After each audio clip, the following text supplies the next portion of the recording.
Arc Systemsin tuotteethan on meille tietysti ihan päätyökalu. Arc on Suomen johtavia arkkitehtitoimistoja. Meitä on noin 75 ammattilaista täällä. Tehdään laajalla skaalalla oikeastaan kaikkea toimitiloista liikekiinteistöihin ja asuntoihin.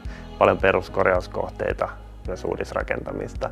Ollaan oikeastaan koko arkkitehtuurin saralla liikkeellä. Kaupunkisuunnittelusta ihan detaljiikkaan. Sisustussuunnittelua unohtamatta.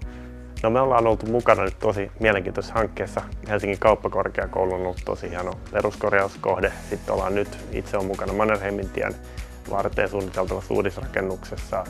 Tulee olemaan tosi näkyvällä paikalla.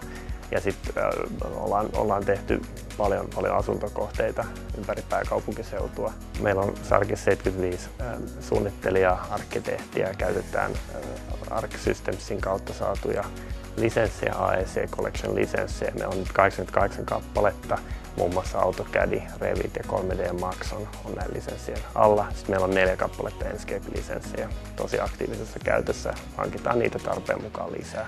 Arc Systems oli mukana tosiaan meillä ihan alusta lähtien, kun tämä CAD-käyttö käynnistyi. Heillä on ollut varma osaaminen, pitkäjänteistä toimintaa ja palvellut meitä koko tämän historian ajan, kun me ollaan CAD-pohjaisesti työskennelty.